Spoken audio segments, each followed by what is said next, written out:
ایک مقصد ہے سامنے، انقلاب برپا کرنا ہے. ایک کوشش ناکام ہو جائے کوئی پرواہ نہیں، نیکسٹ پھر تیار رہو ناکامی کے لیے. ایسا نہ ہو جو انگریزی میں کہتے ہیں hope for the best but be prepared for the worst. ایسا نہ ہو کہ دوسری مرتبہ ناکام ہو کے بددل ہو جاؤ، تمہاری ہمتیں جواب دے جائیں. نہیں، پہلے سے تیار رہو کہ دوسری مرتبہ بھی ناکامی آئے تو آئے، لیکن جب تک کہ کامیابی حاصل نہیں ہوتی ہمیں یہ کام کیے چلے جائیں. دیکھیے سیرت میں آیا کہ نہیں یہ واقعہ. بدر میں مسلمانوں کو فتح ہوئی تو احد میں زک پہنچی کہ نہیں؟ 70 صحابہ شہید ہوئے کہ نہیں؟ اگر ان کی ہمتیں جواب دے جاتی تو گاڑی کیسے چلتی آگے؟ تو فرمایا وَلَنَبْلُوَنَّكُمْ بِشَيْءٍ مِّنَ الْخَوْفِ وَالْجُوعِ وَنَقْصٍ مِّنَ الْأَمْوَالِ وَالْأَنفُسِ وَالثَّمَرَاتِ.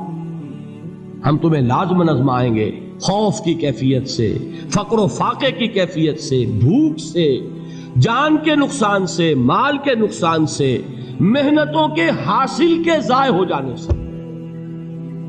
وَبَشِّرِ الصَّابِرِينَ، اور اے نبی بشارت دیجئے صبر کرنے والوں کو. الَّذِينَ إِذَا أَصَابَتْهُمْ مُصِيبَةٌ، وہ کہ جب ان پر کوئی تکلیف آئے، کوئی مصیبت آئے، کوئی آزمائش آئے، قالوا انا للہ وانا الیہ راجعون، وہ یہ کہیں کہ ہم اللہ ہی کے ہیں، اللہ ہی کی طرف لوٹ جانا ہے. یہ وہی انداز ہے جو میں نے فارسی کا شعر سنایا تھا آپ کو کہ سرے تسلیم خم ہے جو مزاج یار میں آئے. وہ ہمارا مولا ہے، ہمارا آقا ہے، اگر اسے یہی منظور ہے تو ہمیں بھی یہی منظور ہے. میں نے تسلیم و رضا کی بات کی تھی نا، آپ کو کچھ شعر سنائے تھے. ایک شعر اور سنیے، اور یہ کس کا ہے؟ محمد علی جوہر کا. ایک مرتبہ جیل گئے، ان کی ایک بیٹی جوان بیمار ہوئی، فوت ہو گئی. باہر چھوڑا انگریز نے، جاؤ بھائی دفن کر دو بیٹی کو. دوسری مرتبہ جیل گئے، دوسری جوان بیٹی اسی مرض میں مبتلا ہوئی. اب یہ جیل میں ہے، خبر پہنچی کہ دوسری بیٹی کے اوپر بھی اسی مرض کا حملہ ہوا ہے. ایک نظم لکھی ہے جس کا آخری شعر یہ ہے: تیری صحت ہمیں منظور ہے لیکن اس کو نہیں منظور تو پھر ہم کو بھی منظور نہیں. یہ ہے، جب تک یہ کیفیت نہ ہو اس میدان میں آدمی ثابت قدم نہیں رہ سکتا کہ میرے رب کو اگر یہ منظور ہے تو یہی مجھے منظور ہے، اور تیری صحت ہمیں چاہیے تو ضرور، لیکن ہمارے رب کو منظور نہیں تو ہمیں بھی منظور. راضی برضائے رب. وَبَشِّرِ الصَّابِرِينَ الَّذِينَ إِذَا أَصَابَتْهُمْ مُصِيبَةٌ قَالُوا إِنَّا لِلَّهِ وَإِنَّا إِلَيْهِ رَاجِعُونَ. نہ شود نصیب دشمن کے شود ہلاک تیغت، سر دوستہ سلامت کے تو خنجر آزمائی. اولئک علیہم صلوات من ربہم ورحمہ، یہی ہے وہ لوگ جن پر ان کے رب کی طرف سے عنایتیں ہیں اور رحمتیں ہیں. وَأُولَٰئِكَ هُمُ الْمُهْتَدُونَ، اور یہی ہے وہ لوگ جو کامیاب ہونے والے ہیں، ہدایت پانے والے، ہدایت یافتہ. اسی سورہ بقرہ میں ذرا آگے چل کر، یہ تو ہے 20واں رکوع، 19واں رکوع، 21ویں رکوع کی پہلی آیت ہے: لَيْسَ الْبِرَّ أَن تُوَلُّوا وُجُوهَكُمْ قِبَلَ الْمَشْرِقِ وَالْمَغْرِبِ وَلَٰكِنَّ الْبِرَّ مَنْ آمَنَ بِاللَّهِ وَالْيَوْمِ الْآخِرِ وَالْمَلَائِكَةِ وَالْكِتَابِ وَالنَّبِيِّينَ وَآتَى الْمَالَ عَلَىٰ حُبِّهِ ذَوِي الْقُرْبَىٰ وَالْيَتَامَىٰ وَالْمَسَاكِينَ وَابْنَ السَّبِيلِ وَالسَّائِلِينَ وَفِي الرِّقَابِ وَأَقَامَ الصَّلَاةَ وَآتَى الزَّكَاةَ وَالْمُوفُونَ بِعَهْدِهِمْ إِذَا عَاهَدُوا وَالصَّابِرِينَ فِي الْبَأْسَاءِ وَالضَّرَّاءِ وَحِينَ الْبَأْسِ. اب یہ آیت جو ہے سورۃ العصر میں جو مضامین آئے تھے سارے اس میں موجود ہیں. وہاں ایمان کا لفظ آیا، یہاں 5 ایمانیات کی تفصیل آ گئی، اعمال کی تفصیل آئی، اور آخری بات وہاں کیا ہے؟ وَتَوَاصَوْا بِالصَّبْرِ، اور یہاں کیا ہے؟ وَالصَّابِرِينَ فِي الْبَأْسَاءِ وَالضَّرَّاءِ وَحِينَ الْبَأْسِ، اور صبر کرنے والے. اصل نیکی ان کی ہے جو صبر کریں. کس میں؟ جنگ کے وقت. ذرائے، بأسائے، بأسا کہتے ہیں فقر اور فاقہ. واحد آئے گا باس تو اس کے معنی جنگ، اور بأسا جمع میں آئے گا تو فاقہ، فقر، بھوک. اور ذرائے جسمانی تکلیف، ضرر، جسمانی تکلیفوں میں صبر کرنے والے. فقر اور فاقے میں صبر کرنے والے اور جنگ کے وقت صبر کرنے والے. اولئک الذین صدقوا واولئک هم المتقون. یہ ہیں وہ لوگ جو صبر کرنے والے ہیں، یہ ہیں جو سچے ہیں، جو اپنے دعوے میں نیکی کے اور ایمان کے صادق ہیں، اور یہی وہ لوگ ہیں جو متقی. اگلی سورت ہے سورہ آل عمران. اس میں 2 لفظ آئے ہیں آخری آیت، یا ایھا الذین آمنوا اصبروا وصابروا ورابطوا واتقوا اللہ لعلکم تفلحون.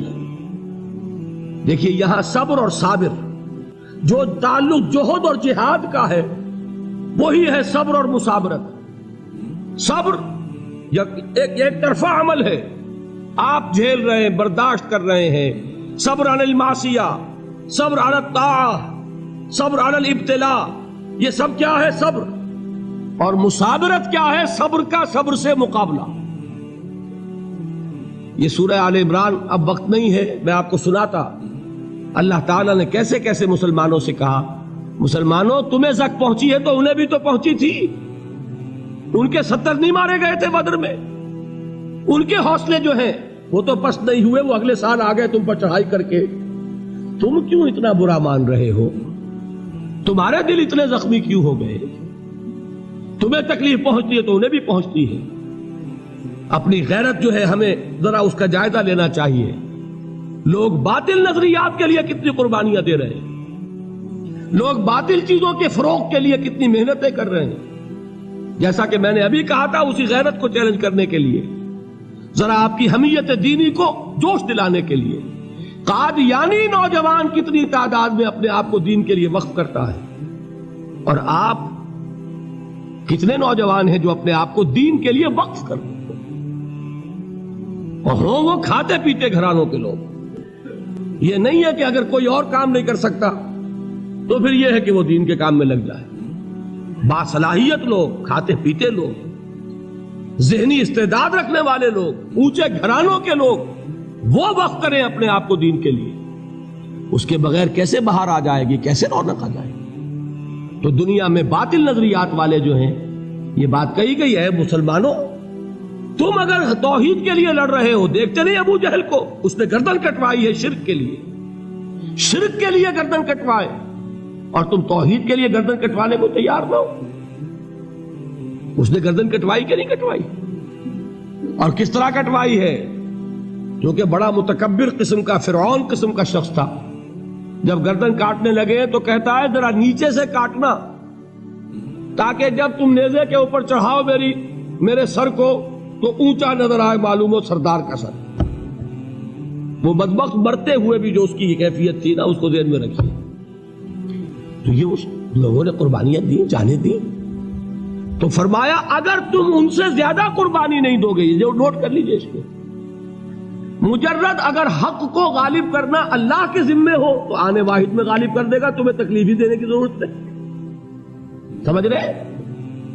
کیا اللہ کے مقابلے میں کوئی باطل کی طاقت ٹھہر سکتی ہے؟ یہ تمہارے ایمان کا امتحان ہے، یہ تمہارے خلوص کی آزمائش ہے، یہ تمہارے امتحان کا ثبوت درکار ہے کہ اللہ تعالیٰ دیکھنا چاہتا ہے تم اس کے لیے اپنی جانیں قربان کرنے کو تیار ہو کہ نہیں، تم اس کے لیے تن من دھن لگانے کو تیار ہو کہ نہیں. اور یہ جان لو کہ اگر کفار اور مشرکین اور ملحدین اور باطل نظریات والے وہ جو کچھ قربانیاں اپنے باطل نظریات کے لیے دے رہے ہیں، ان سے زیادہ اگر تم نہیں دو گے تو حق غالب نہیں ہوگا. انہوں نے جو صبر کیا ہے اپنے باطل نظریات پر، اگر تم اس سے زیادہ صبر کا ثبوت نہیں دو گے اپنے اس حق پر تو حق غالب نہیں ہوگا. اس لیے فرمایا یا ایھا الذین آمنوا اصبروا وصابروا.